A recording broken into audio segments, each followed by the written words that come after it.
আসসালামু আলাইকুম। আশা করি সবাই ভালো আছেন।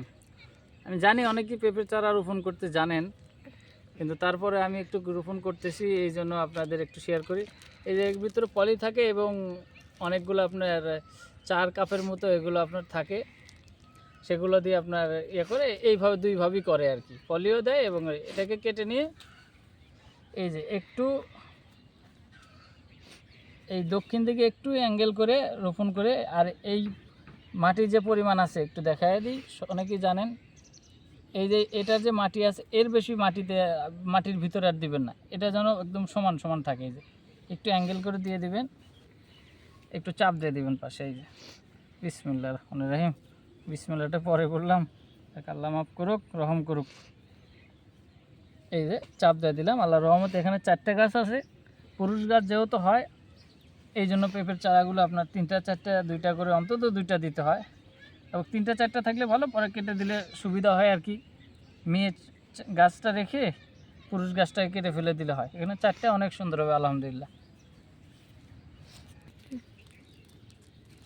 এই দেখেন দর্শক, এখানে অ্যাকচুয়ালি বাজার থেকে কিনে নিয়ে আসা, সাই বলে দিছে, এখন আল্লাহ জানে কি হবে, কারণ অল্প কিছু চারা, এই জন্য আর মানে ওইভাবে বাজার থেকে কিনে নিয়ে এসেছি।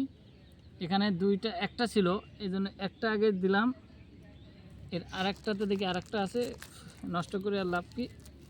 পরে আপনার এই যে এখানে অনেকগুলো দেখেন শিকড় আছে, আল্লাহর রহমতে এগুলাতে গাছ টিকবে আর কি ইনশাআল্লাহ। এই যে পাশাপাশি 2টা এভাবে বসায় দিলাম, চাপ দিয়ে দিতে হবে, যত পানি দিয়ে দেবো আল্লাহর রহমতে বসে যাবে। এখানেও আপনার একটা করে রোপণ, মানে বাজার থেকে কেনা তো, ওরা আবার এইভাবে করে গ্যারান্টি দিয়ে দেয়, কারণ আল্লাহ জানে এদের গ্যারান্টি কতটা কাজে লাগবে।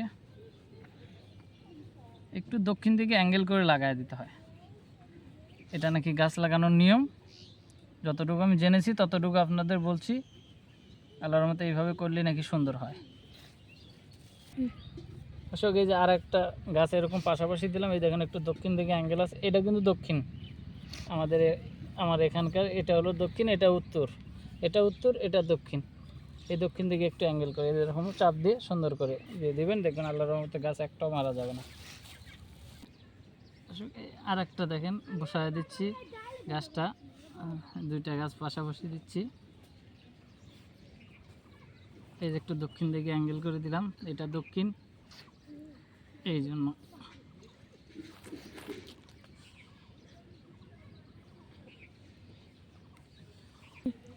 এই দেখেন আর একটা একটু দেখাই আপনাদের, এই যে সুন্দর করে দেখেন বসায় দিলাম, একটু দক্ষিণে অ্যাঙ্গেল করে। একই কথা বারবার বলতেছি, দেখাচ্ছি, অনেকজন আসলে ভুল করেন, ভুলের কারণে হয় না। একটু যত্ন সহকারে সব করবেন, দেখবেন সুন্দর মতো ফলনটা হবে। এই দেখেন আর একটা জিনিস দেখাই, কিন্তু এর ফাঁকে আর একটা কথা বলবো, আমি ভুলে গেছি। এই পাশে দেখেন 2 ফুট আছে, 2 ফুটের বেশি, 2.5 ফুট রেখেছি। এই পাশে 2.5 ফুট রেখেছি, ভাবতেছেন উঁচা জায়গায় লাগাচ্ছি, কিন্তু এই পাশে জায়গা আছে নি, 2.5 ফুট 5 ফুট সব পাশে। ওই পাশে তো অনেক জায়গায় রেখেছি, এই পাশে আপনার ড্রেন করেছি যেহেতু, এই জন্য এই পাশে 2.5 ফুটের বেশি আছে, এখানে 2.5 ফুটের বেশি, যেন এটা শিকড় এর বেশি তো আর যাবে না, 2.5 ফুট 3 ফুটের বেশি যাবে না। এইভাবে আপনার একটু জায়গা রাখতে হবে পাশে আবার।